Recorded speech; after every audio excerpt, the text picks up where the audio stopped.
Ya, kali ini kita akan ngebacain buku yang berjudul Quarter Life Crisis. Buku ini sendiri berjumlah cuman 100 halaman dan isi teksnya pun sedikit. Karena soul atau nyawa dari buku ini ada pada ilustrasinya, sesuai dengan covernya. Jadi saya sarankan kepada teman-teman untuk ngebaca buku ini secara langsung ya, dengan cara membelinya. Baik, tanpa berlama-lama lagi, mari kita mulai bukunya. Kita mulai dari daftar isinya. Buku ini sendiri terbagi menjadi 3 bagian, yaitu pertama, apa itu quarter life crisis, yang kedua, big problem, dan yang ketiga, self-help. Dan di masing-masing bagian itu terdapat bab-babnya. Dan buku ini diawali dengan ilustrasi seorang wanita yang bertanya-tanya.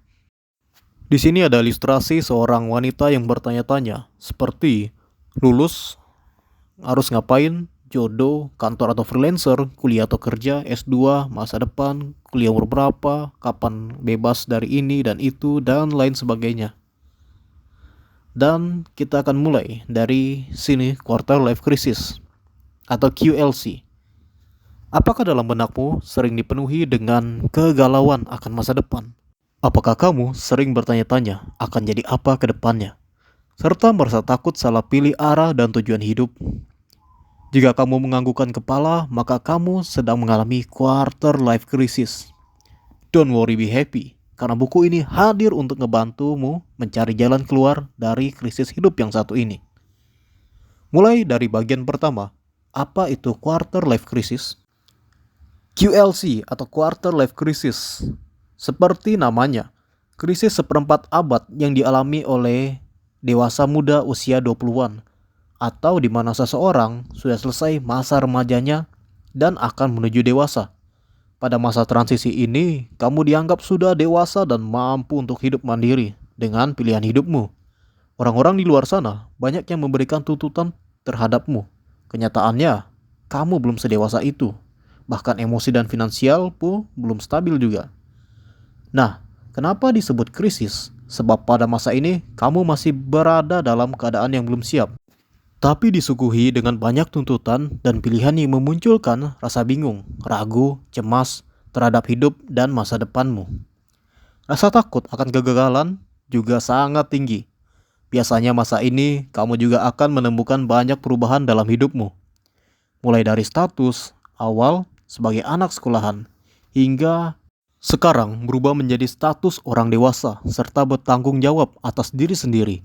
Sudah mulai berhenti dikasih uang jajan, mulai sering berpikir untuk masa depan, dan lain sebagainya. Ternyata realita dunia ini memang kejam dan tidak seindah ekspektasi. Jika kamu terbelenggu dengan rasa cemas dan takut gagal, bisa-bisa jadi stres. Memang tidak semua dewasa muda mengalami ini. Tapi tidak ada salahnya kan kamu berhati-hati untuk tidak hanyut ke dalam quarter life crisis. Welcome to the real new world. Ada ilustrasi gambar di sini. Abad ke-19, awal mula quarter life crisis. Menurut Edward dan Scholes, tahun 2008, istilah quarter life crisis terjadi pada usia 20-an. Mulai muncul pada abad ke-19 atau pada masa postmodern. Pada masa ini, terjadi kemajuan teknologi yang cukup pesat. Terbukti dengan ditemukannya batu bara dan banyaknya pabrik-pabrik bermunculan. Hal ini berujung pada globalisasi serta peningkatan standar gaya hidup masyarakat perkotaan. Peningkatan standar hidup masyarakat menghasilkan banyaknya tuntutan hidup yang harus dipenuhi. Belum lagi persaingan antar individu yang semakin sengit. Dewasa muda usia 20-an dipaksa untuk mengikuti tuntutan yang ada di masyarakat. Meskipun tuntutannya bertentangan dengan keinginan yang ingin dicapai, banyaknya tuntutan membuat individu merasa kebingungan untuk memilih mana yang harus dilakukan. Selain itu juga, agar dapat bertahan hidup, seorang dituntut untuk dapat bersaing dengan lebih baik. Akibatnya, banyak dewasa muda yang menjadi stres dan merasa terbebani. Stres inilah yang mengakibatkan lahirnya quarter life crisis. Ciri-ciri quarter life crisis. Pertama itu clueless atau tanpa petunjuk. Merasa bingung habis kuliah itu mau ngapain, kemana, habis kerja mau kemana lagi. hubungan percintaan mau dibawa kemana, dan pertanyaan yang tiada akhir. Itulah tanda clueless ketika kamu merasa serba tidak tahu tentang dirimu, apa yang kamu inginkan, dan apa yang harus kamu lakuin. 2. Terlalu banyak pilihan. Terkadang terlalu banyak pilihan untuk masa depan malah membuat seorang makin bingung dan panik. Jadi berpikir lagi apa yang sebenarnya mau mereka pilih. Apalagi kalau ditambah dengan papa yang maunya A, mama yang maunya B, tapi peluang di masa depan adanya C. Makin bingung deh. Ketiga, indecisif. Begitu banyak hal yang mau kamu lakuin, sehingga enggan memilih satu saja. Masih mencoba ini itu dan belum bisa berkomitmen pada satu hal. Pilih karir A atau B, pilih pasangan A atau B. Mending yang mana yang baik untuk kamu. 4. Hopeless. Yes. Hopeless adalah saat kamu merasa payah dengan realita yang kamu hadapi. Bersikap ya udahlah dengan apa yang tepat dalam hidup. Tidak mencoba menentukan pilihan satu saja, apalagi berusaha melakukan pilihan yang sudah dipilih. Hal ini malah membuatmu tidak peduli dengan masa depan. 5. Cemas akan masa depan. Ketika kamu memiliki pikiran tentang masa depan sehingga menjadi cemas, kebanyakan hanya dipikirkan saja sampai lupa buat memilih yang mana yang harus kamu pilih. Plan A buat masa depan apa ya? Rencana setahun ke depan apa? 2 tahun ke depan, 3 tahun ke depan, karir, nikah, pendidikan, dan lain sebagainya. Apakah kamu merasakan ciri-ciri tersebut? Fase quarter life crisis. Yang pertama, krisis dimulai. Krisis diawali dengan cara kamu jenuh dengan apa yang kamu lakukan saat ini, namun tidak tahu harus berbuat apa, atau helpless saat kamu terjebak feeling trapped dengan rutinitas, hingga akhirnya menjadi putus asa atau hopeless. Kedua, time out. Ini adalah waktu untuk sejenak istirahat atau break. Mungkin saat ini kamu berusaha menghindari dari realita dan sulit memulai kembali karena takut gagal lagi. Ketiga, separation. Ketika merasa tidak cocok lagi dengan apa yang kamu lakukan dan nekat meninggalkannya begitu saja. Walaupun kamu belum memiliki rencana untuk kedepannya, but it's okay. Just take your time. 4. Exploration. Fase kembali ke realita dengan mencoba mengeksplor diri. Mulai menggali dan mengenali lagi karakter diri, serta passion yang dimiliki. Sebelum memiliki pilihan setelah itu, mulai dengan membuat rencana-rencana selanjutnya. Yang kelima, rebuilding. Saatnya bangkit dan memulai kembali serta menjalankan apa yang telah direncanakan sebelumnya. Hal ini dilakukan setelah selesai mengeksplorasi diri dan menentukan pilihan selanjutnya. Penyebab quarter life crisis. Pertama, faktor dari dalam diri. Faktor utama biasanya datang dari dalam diri sendiri. Ketika kamu belum benar-benar mengenali identitas diri, maka kamu belum bisa mengetahui siapa dirimu sebenarnya. Jangankan mengetahui apa yang diinginkan dalam hidup, bahkan menentukan jati diri saja belum bisa. Ketika menginjak usia dewasa, kamu berpikir lagi, sebenarnya kamu ini mau jadi orang seperti apa? Pada usia ini, memang sulit untuk berkomitmen dengan identitas diri yang dipilih, karena masih perlu untuk lebih mengeksplorasi diri. Oleh sebab itu, kamu menjadi tidak bisa menentukan pilihan yang cocok untuk masa depan. Tidak heran jika kamu selalu bingung dan bingung. Dan di sini ada ilustrasi. Who am I? Atau siapa saya? Nah, ini adalah faktor yang dari luar diri. Pertama itu keluarga. Ada ilustrasi di sini ibu dan ayah. Ibunya, sewaktu muda, seusia kamu, mama sudah mandiri loh. Nah, dan papanya, pas bapak seumurmu, tuh sudah cari uang sendiri. Keluarga seringkali ikut campur dengan urusanmu. Ya, memang benar, hal itu karena mereka perhatian. Tapi terkadang hal ini justru memperkeruh suasana. Tidak jarang mereka membandingkan kehidupan mereka zaman dulu dengan kehidupanmu di zaman now. Padahal kehidupan selalu berubah. Tidak mungkin sama seperti pada masa mereka. Belum cukup sampai di situ. Mereka juga sering menuntut hal ini itu, seperti pekerjaan yang layak, gaji besar, rumah, mobil, perhiasan, serta pertanyaan favorit yang bikin tambah pusing, yaitu kapan nikah. Bikin tambah pusing saja. Dan faktor eksternal selanjutnya adalah social clock. Di sini ada dua ilustrasi, pemuda-pemudi. Yang satu bertanya, "Kau umur 28 belum nikah?" Yang satu bertanya, "Lulusan univ bagus kok, kerjanya di situ." Terkadang kamu juga terbebani oleh patokan masyarakat berdasarkan normal kultural. Komentar masyarakat membebani dan menuntut banyak ekspektasi darimu. Sebagai contoh, usia 23 sudah harus punya kerjaan tetap. Usia 25 harus sudah menikah. Dan usia 27 sudah harus punya anak. Siapa yang harus bilang di umur tersebut? Mengapa harus melakukan apa yang mereka harapkan? Setiap orang punya zona waktunya masing-masing. Setiap orang punya jalannya masing-masing. Ini hidupmu, bukan hidup mereka. Dampak quarter life crisis. Kegalauan muncul akibat rasa cemas dan bingung dengan kehidupan, serta pilihan yang harus dipilih. Kamu pun mungkin akan sibuk memikirkan kegalauanmu yang tiada akhir. Jika ini terus berkelanjutan tanpa mencoba jalan keluarnya, kamu akan terbebani dengan jalan pikiran sendiri dan menjadi pasif.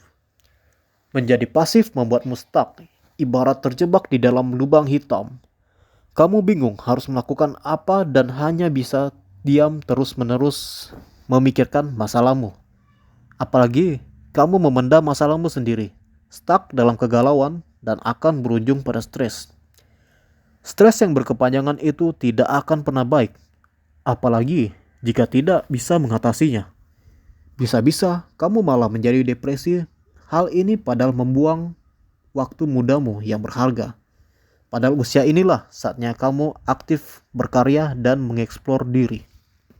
Ya, di sini ada gambar ilustrasi seorang pemuda yang stres. You are not alone.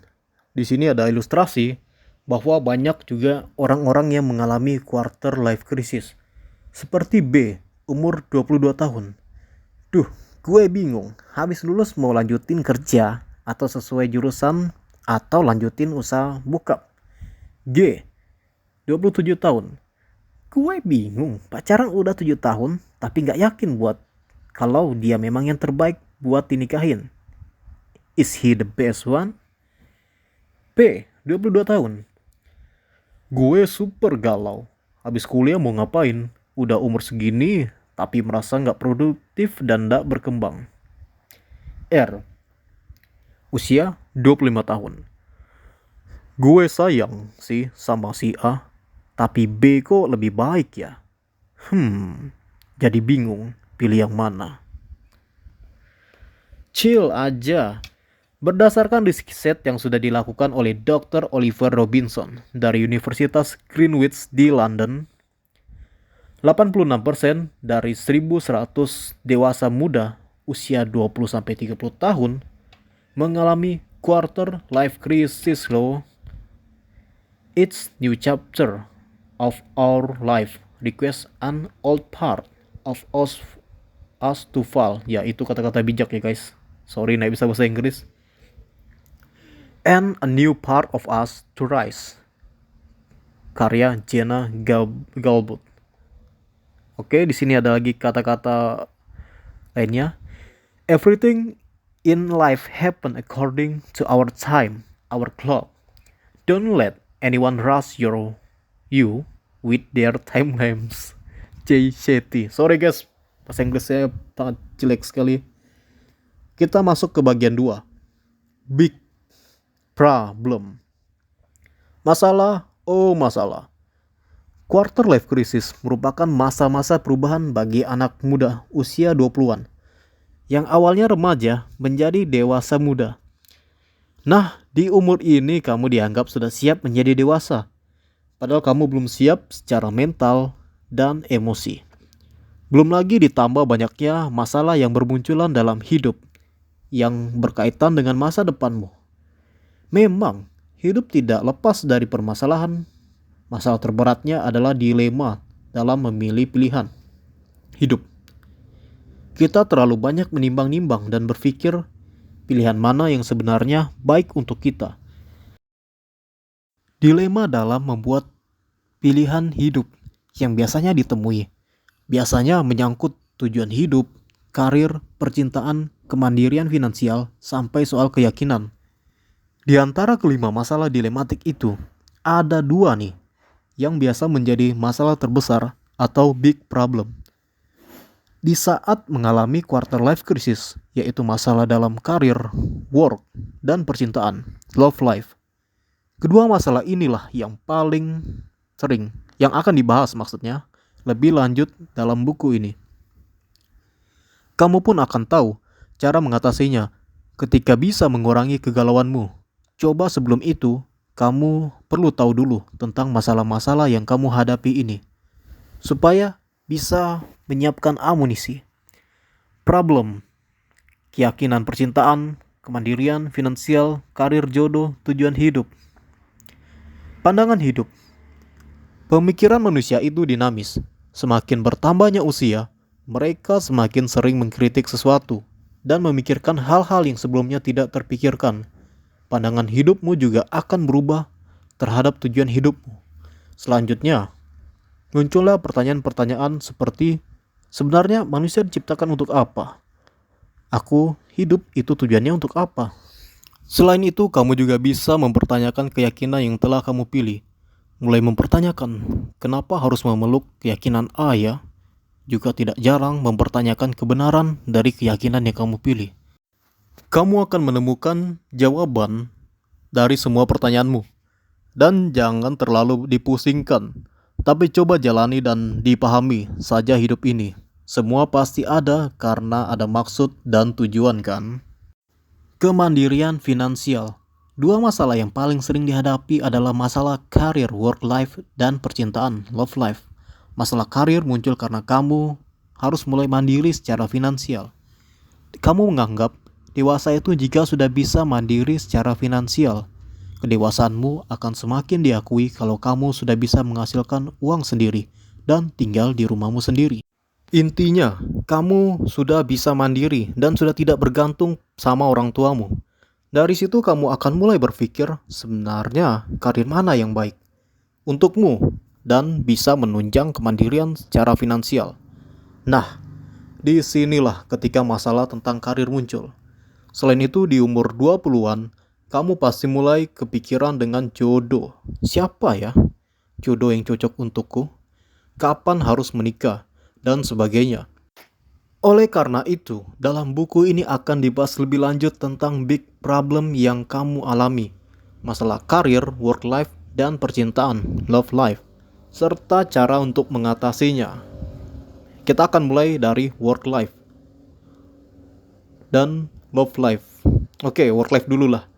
Work life atau kehidupan kerja merupakan kehidupan yang akan kamu jalani selepas menjalani pendidikan. Setelah lulus kuliah, kamu akan berpikir mau kerja apa. Biasanya akan ada jeda dulu sebelum kamu terjun ke dunia kerja, yaitu masa rehat dari lelahnya menjalani masa pendidikan selama kurang lebih 16 tahun. Kamu berpikir kalau pendidikan itu melelahkan dan waktunya untuk santai sebagai reward atas kelulusanmu. Kamu merasa senang pada awalnya karena bisa libur atau sekedar menganggur di rumah. Percayalah, kesenangan memang tidak akan bertahan lama. Kamu akan mulai berpikir kapan mulai bekerja. Tidak mungkin kan kamu bersantai terus sedangkan orang-orang mulai menanyakan karir atau pekerjaanmu. Kegalauan pun dimulai dengan bingung. Harus memilih pekerjaan yang mana, belum lagi mencari pekerjaan itu cukup sulit. Di saat itulah kamu akan merasa lebih enak ya jadi anak sekolahan, tidak perlu banyak pusing. Kenyataannya, kamu harus mengalami masalah ini sebelum masuk ke kehidupan pekerjaan. Kamu pasti dihadapkan dengan pertanyaan-pertanyaan yang membuat tambah galau. Mending pilih pekerjaan mana ya? Atau mending pilih uang atau passion? Mending pilih kerjaan yang mana ya? Bagi seseorang yang baru lulus kuliah, seringkali dirinya bingung antara mau bekerja atau melanjutkan sekolah lagi. Jika memilih kerja, maka akan dihadapkan pada kenyataan berikut.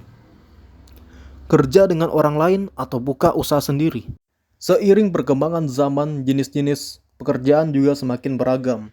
Pekerjaan itu tidak harus tentang pekerjaan profesional loh. Pekerjaan juga termasuk dalam karir. Kamu yang senang belajar bisa memilih untuk melanjutkan sekolah dengan mengambil S2 atau S3 sesuai jurusan yang diinginkan. Pendidikan yang baik mungkin bisa membuatmu mendapat karir yang baik. Bagi kamu yang memilih untuk lanjut bekerja, apakah kamu sudah bisa menentukan mau bekerja seperti apa, kerja di mana, atau malah lebih memilih untuk mulai bisnis, freelancer, atau mending yang mana nih? Pilih yang mana? Mending pilih uang atau passion. Selanjutnya akan muncul pertanyaan-pertanyaan lain. Realita atau idealis? Pertanyaan yang mana yang lebih baik untukmu? Gaji besar tapi tidak sesuai passion atau gaji biasa aja tapi sesuai passion? Ditambah lagi pertanyaan seperti, apakah profesi yang dijalani sekarang benar-benar yang kamu inginkan? Atau haruskah meneruskan karir sesuai dengan jurusan yang kamu ambil? Apakah orang tua dan kerabat lain sekitar meremehkan pekerjaanmu? Pertanyaan-pertanyaan ini akan terpikirkan olehmu meskipun kamu sudah memiliki pekerjaan. Tetapi harus ingat kalau work-life balance itu penting loh. Apapun pekerjaan atau pilihan yang kamu ambil, kamu harus tetap enjoy menjalaninya. Karir itu bukan sekedar status pekerjaan. Tetap saja, tapi pekerjaan yang sesuai dengan dirimu dan apa yang sebenarnya kamu inginkan. Bukannya akan lebih menyenangkan kalau mengerjakan pekerjaan yang kamu senangi.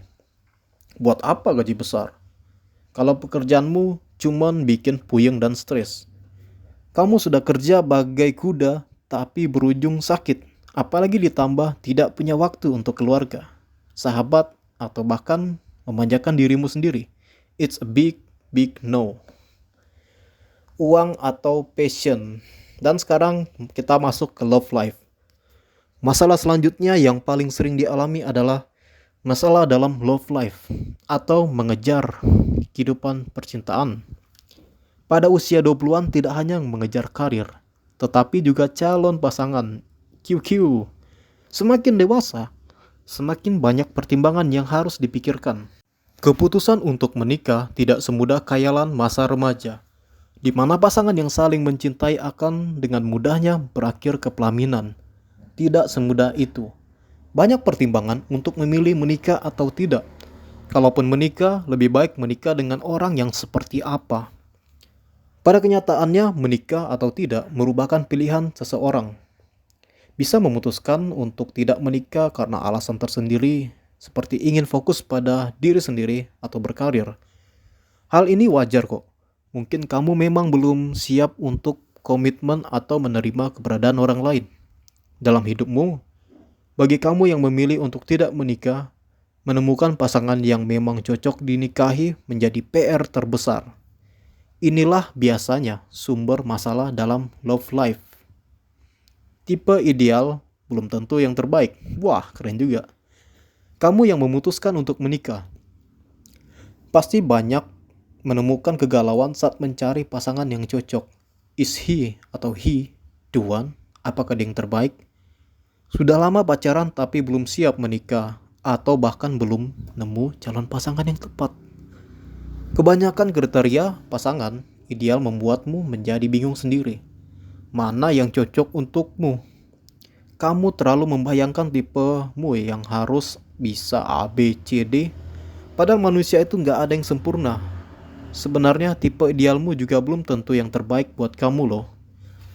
Tipe ideal itu bukan berarti yang terbaik untukmu.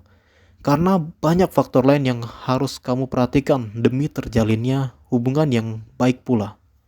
Seringkali tipe ideal digambarkan sebagai sosok yang sempurna, fisik yang rupawan, bibit bobot yang baik, dan hal lainnya.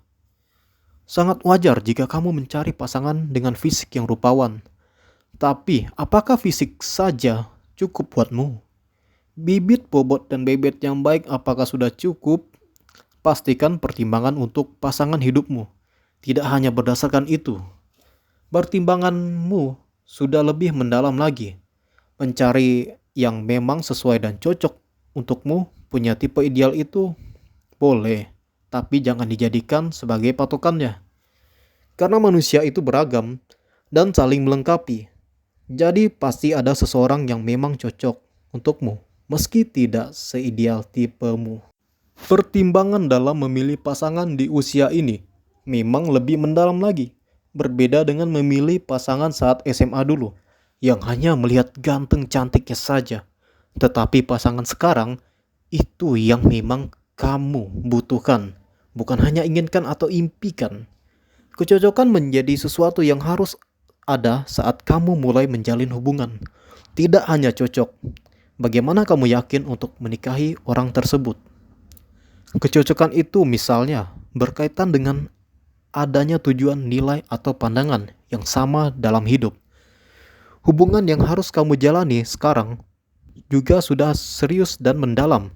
Bukan lagi hubungan yang mudah putus atau bahkan cuman buat status saja.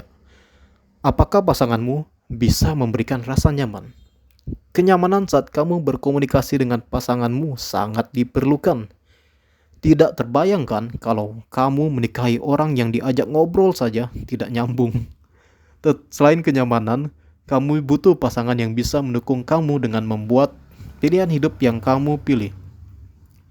Bisa mendukung kamu di saat kamu senang dan sedih, tapi ingat, bukan berarti pasanganmu akan selalu bisa memberi solusi di saat kamu ada masalah loh ya. Dia hanya akan ada di sana saat kamu sedang ada masalah. Selain memberikan support saat susah dan senang, beruntungnya jika pasanganmu bisa membuat kamu berkeinginan untuk jadi pribadi yang lebih baik. Tapi ingat ya, pasanganmu tidak bertanggung jawab atas semua perubahanmu. Menjadi lebih baik, semua pasti akan kembali lagi ke dirimu. Dijamin kalau ketemu yang seperti itu, jadi ingin cepat nikah saja. The right path doesn't look the same for everyone. And that's okay. Dari thewalltherethewoman.org. Anxiety like a rocking chair. Wah, anxiety, ni. It gives you something to do, but it doesn't get you very far.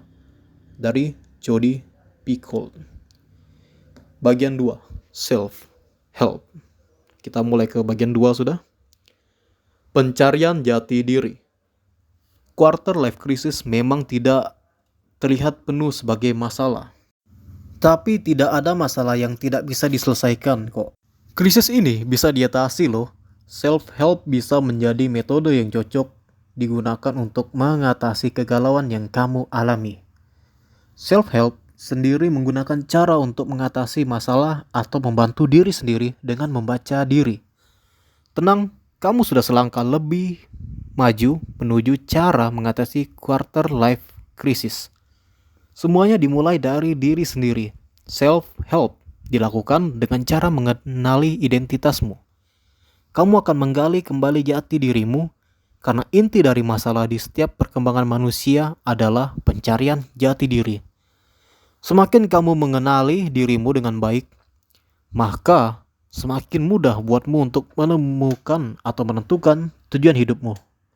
Sebaliknya, kalau kamu tidak mengenal dirimu, akan sulit untuk menentukan apa yang kamu mau. Apalagi menentukan pilihan untuk masa depanmu. Nah, sekarang mari kita gali jati dirimu dengan mengeksplorasi diri. Ya, di sini ada ilustrasi orang yang menggali untuk menemukan jati diri. Eksplorasi. Pencarian jati diri bisa dilakukan dengan cara eksplorasi diri. Eksplorasi diri adalah cara untuk mengetahui passion dengan membuka pikiran dan wawasan. Manusia memang tidak ada yang sempurna, tapi kamu harus percaya bahwa setiap orang dikaruniai kemampuan yang bisa bermanfaat bagi diri sendiri dan orang lain. Usia ini memang masa di mana kamu harus menjelajah. Tidak usah takut untuk mengambil waktu dan berpikir. Mengenali diri bisa membantumu menemukan jati diri. Tidak hanya jati diri, kamu juga bisa menemukan passionmu dengan mencoba berbagai hal yang menarik bagimu. Ya, sorry guys, ada gangguan. Kamu tidak akan pernah tahu bakatmu jika kamu hanya diam saja. Mungkin kamu yang tertarik dengan komik dan seni mulai mencoba menggambar. Awalnya hanya iseng, tetapi jika ditekuni dan cocok, ternyata malah mengasah bakat terpendammu. Jika kamu terus mendalami passionmu, itu siapa tahu kamu bisa menjadi komikus atau menjadi desainer grafis profesional. Intinya memang terus harus mencoba menggali, mengenali dirimu dan mencoba berusaha. Pada bagian ini terdapat 3 langkah yang bisa membantumu dalam mengeksplorasi diri. Dengan begini, quarter life crisis akan lebih mudah diatasi. Ready to explore? Let's begin. Yang pertama, kenali diri. Inti dari eksplorasi adalah mengenali jati dirimu. Kamu harus bisa memahami diri lebih dalam. Oleh karena itu, tahap pertama yang harus dilakukan adalah kenali diri. Mungkin kamu sering bercermin dan melihat bayangan dirimu, tetapi yang terlihat hanya sosokmu secara fisik. Kamu belum memahami benar bagaimana jati dirimu yang sebenarnya. Kamu juga lupa melihat perubahanmu, seperti perubahan perilaku yang terjadi di dirimu. Kenalilah dirimu lebih baik demi terhindar dari kegalauan quarter life crisis. Kamu harus belajar melihat dan menganalisis kelebihan dan kekurangan yang ada pada dirimu. Jika kamu mengetahuinya, kamu akan lebih bisa menentukan tujuan untuk pasanganmu nanti loh. Kamu juga perlu tahu, passion yang kamu miliki, passionmu akan menjadi jembatan saat kamu memilih karirmu. Mari mulai sesi self-help-nya. Ya, di sini ada tahap pertama, eksplorasi diri dimulai. Kita disuruh untuk menuliskan kelebihan diri kita. Jadi kita harus merenung sejenak dan kenali dirimu. Tulis kelebihan dan kekurangan di kolom ini sebanyak-banyaknya. Tuh. Jadi itu untuk diri sendiri ya guys, kita tulis kelebihan dan kekurangan kita. Selanjutnya, mari cari tahu tentang passionmu. Kira-kira antusias di bidang apa ya? Coba beri tanda centang pada box dan tandai sebesar mana kamu menyukai passionmu. Kamu juga bisa menambahkan sendiri passionmu yang ada pada kolom kosong. Dari sini kamu bisa mengukur mana yang benar-benar passionmu, sehingga kamu lebih bisa kenal dengan dirimu. Di sini ada catatan. Jika kamu mencentang lebih dari 3, tandanya kamu masih harus memilih mana yang benar-benar kamu banget. Jika belum mencentang, artinya kamu harus coba gali diri lebih dalam lagi. Ya, jadi di sini ada beberapa hal yang bisa kita centang. Maksimalnya ada 5 tingkat. Itu kayak memasak, musik, berkebun, atau olahraga, dan banyak lagi guys. Jadi memang disarankan untuk beli buku ini guys, karena ini sangat personal sekali. Tahap kedua, antisipasi. Setelah mengenali diri lebih dalam, seharusnya kamu sudah bisa menentukan pilihanmu. Apapun yang menjadi passionmu, kamu harus menyusun strategi untuk mendukung hal tersebut. Kamu perlu beberapa rencana untuk mendukung passionmu. Pertama, tentukan dulu target atau goals yang ingin kamu capai. Perjalanan apapun akan sia-sia, rugi waktu, energi, dan harta jika nggak ada tujuan. Buatlah garis goals yang menentukan, yang sesuai dengan apa yang kamu dapat dari mengenali diri lebih dalam. Goals apa sih yang ingin kamu capai dalam karir dan percintaan? Lalu menyusun beberapa plan untuk mencapai goalsmu. Jangan lupa untuk antisipasi. Sukses akan lebih terjamin jika kamu punya backup plan. Inilah inti dari tahap kedua. Siapkan backup plan untuk mengantisipasi perubahan-perubahan yang mungkin terjadi di luar ekspektasimu. Tentukan planmu. Jadi di sini ada lagi note untuk catatan kita. Tidak ada kata terlambat untuk mulai menentukan tujuan atau goals dari perjalanan karir dan penciptaan. Yuk, mulai tuliskan goals yang ingin kamu capai. Oke. Selain goals tadi, ada juga di sini untuk mencatat susun strategimu. Coba buat plan dan backup plan demi terwujudnya goals yang kamu inginkan. Lalu kita di sini tuliskan hal positif dari plan ini dan hal negatif dari plan ini. Lalu tuliskan langkah-langkah untuk mendapatkannya. Tuliskan lagi potensi diri yang dimiliki untuk mendapatkannya. Lalu rencana diraih untuk jangka waktu berapa lama.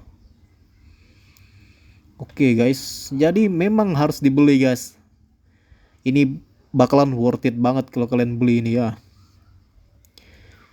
Dan di sini karena buku ini memang sangat banyak catatan untuk personal kita guys, untuk merenungkan diri ini sebaik apa sih kita bisa mengenal diri sendiri. Dan catatan-catatan ini menjadi refleksi untuk perjalanan kita untuk mengatasi quarter life crisis yang tiada berkesudahan ini.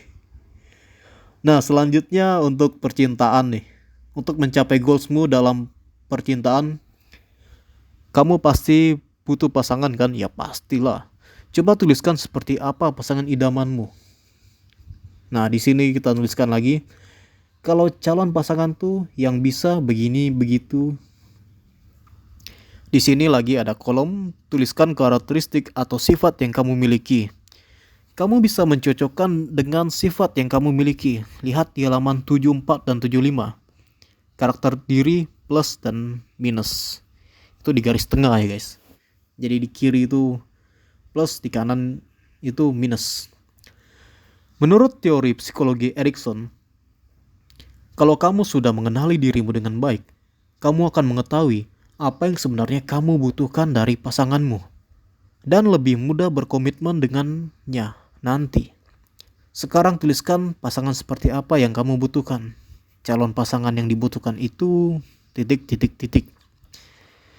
Kalau kamu sudah tahu pasangan yang kamu butuhkan, sekarang ada tidak hal tersebut di diri gebetan atau calon pasanganmu? Nah, sini ada calon A, calon B, calon C, calon D. Woi, starboy ini.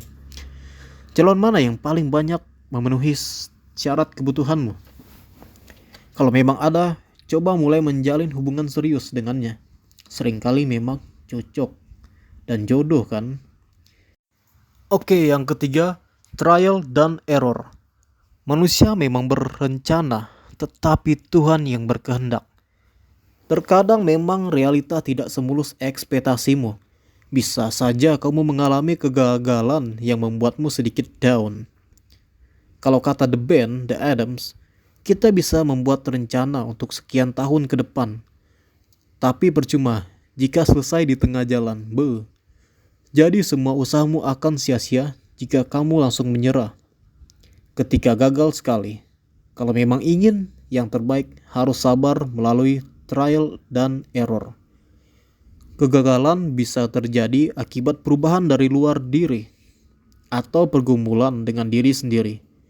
Tapi jangan pernah takut mencoba dan gagal. Kalau gagal, coba lagi, gagal lagi, coba lagi, sampai berhasil. Kegagalan akan membuatmu belajar beradaptasi menghadapi tantangan baru yang membentuk kepribadianmu jadi lebih siap dan matang. Pada tahap ini, coba ceritakan kegagalan apa saja yang sudah dialami seputar dunia karir dan percintaan. Mulai dari hal yang memotivasi hingga hal yang menurunkan motivasimu atau dimotivasi, agar kamu bisa belajar menjadi lebih baik dan mencapai goalsmu. Sini ada ilustrasi orang yang error kesekian kali, lalu dia coba lagi, lalu berhasil. Dan ya, ada catatan lagi. Kita tuliskan hal yang memotivasi dari karir ini dan hal yang demotivation atau tidak termotivasi dari karir ini. Dari hal-hal yang membuat dimotivasi sampai terhenti dalam karir ini, coba cari solusi dari kesalahan atau kegagalan karir ini. Wih, betul juga ini. Dan di sini kita tulis solusi dan di bawahnya lagi rencana selanjutnya. Work life error, pokoknya kita menuliskan hal yang tadi lagi. Dan selanjutnya. Dan di sini kita tulis sebanyak ada 4 kali ya ini. Wih, banyak juga ini. Nah, ini bagian love life error guys, masalah percintaan yang ini nih. Pada bagian ini, coba ceritakan kegagalan yang apa saja kamu sudah alami dalam hubungan serius yang kamu jalani dengan dia. Wow. Coba dilihat juga kesesuaian mantanmu dengan kriteria pasangan yang kamu butuhkan. Wah, siapa tahu cocok kan? Dan kita tuliskan lagi kesesuaian dengan kriteria yang dibutuhkan. Lalu kita tulis pada halaman yang lain hal yang membuat putus. Dari hal-hal yang membuat putus, kita cari solusi dari putusnya hubungan yang seriusmu.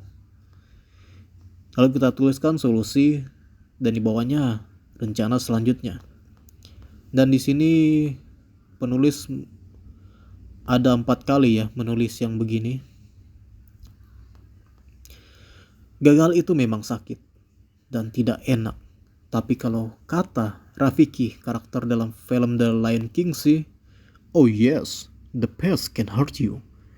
But the way I see it, you can either run from it or learn from it. Stop comparing and start doing. Perjalanan mencapai suatu tujuan memang tidak gampang. Tapi kunci sukses adalah sabar dan harus fokus. Gencarnya media sosial sering membuat seseorang hilang fokus akan hidupnya.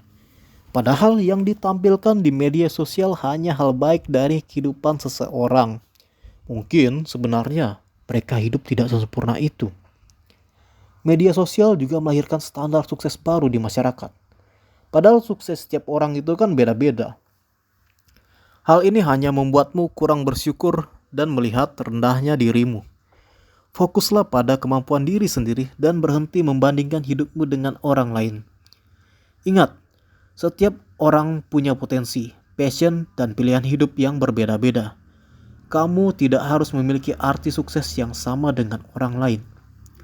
Karena semua orang mempunyai arti suksesnya masing-masing. Jangan lupa untuk mengapresiasi diri sendiri atas apa yang telah kamu capai. Selain itu, cukup jadikan hal yang baik dari hidup orang lain sebagai inspirasi, agar kamu jadi lebih semangat.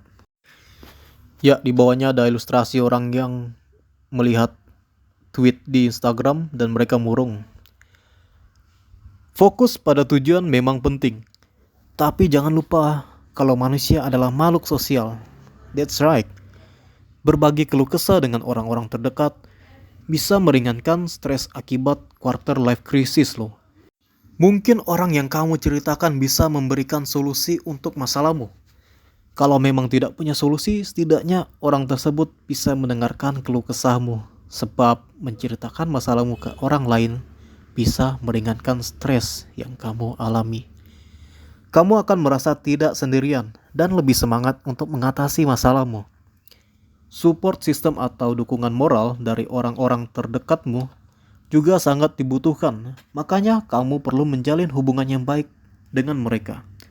Coba lakukan hal-hal berikut untuk memberikanmu semangat dan meringankan stresmu.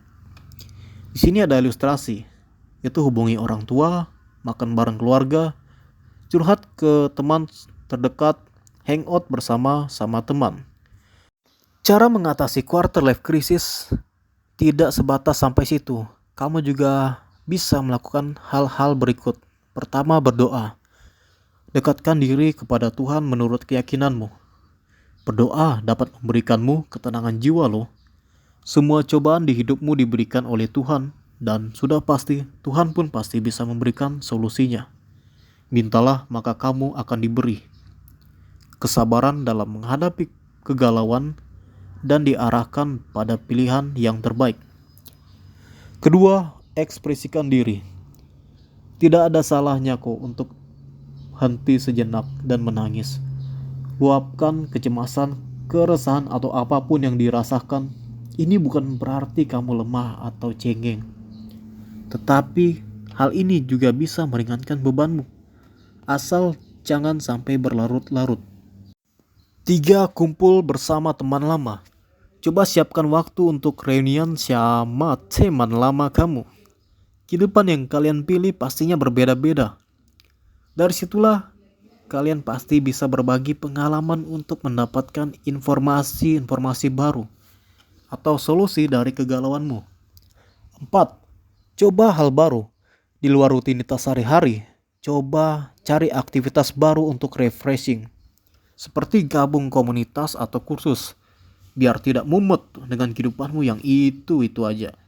Di komunitas yang kamu ikuti, kamu bisa bertukar informasi dan belajar dari pengalaman teman yang lain. 5. Traveling. Cuci mata dan segarkan pikiran di tempat baru, bertemu dengan orang baru, dan suasana baru. Traveling bisa menambah wawasanmu loh. Solo traveler atau traveling bareng teman tidak menjadi masalah. 6. Mencari mentor. Mentor yang baik bisa menginspirasi dan menyegarkan pandanganmu akan hidup, karir, dan percintaan. Mentor tidak harus seseorang yang profesional, tapi bisa jadi seniormu di tempat kerja atau seseorang yang dekat denganmu, dan bisa kamu jadikan role model. Terakhir, yaitu temui psikolog ya. Bila krisis ini membebani dan mengganggumu dalam beraktivitas, menemui psikolog bisa menjadi opsi yang tepat untuk mengatasi quarter life crisis. Pergi ke psikolog untuk konsultasi tidak menandakanmu sakit jiwa. This is normal. Justru psikolog bisa membantu mengatasi masalah yang sedang kamu hadapi. Ya, di sini dia ada ilustrasi lagi tentang semangat. Perubahan itu tidak sesuai ekspektasi dan akan terus ada. Tapi kamu harus terus bangkit. Jangan pernah takut, salah dan gagal. Takut salah dan gagal hanya membuatmu stuck dan berhenti mengeksplorasi diri. Lanjutnya ada ilustrasi berkarya. Tenang, kita ini masih muda kok.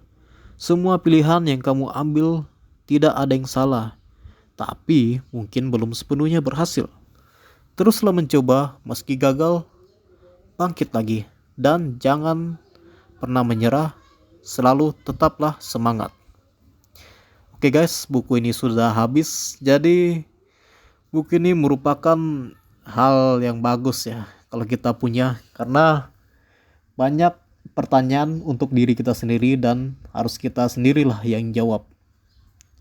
Yang sulit sekali kalau kalian tidak melihat buku ini secara langsung. Jadi terima kasih kepada penulis buku ini, dan saya Munton undur diri. Terima kasih.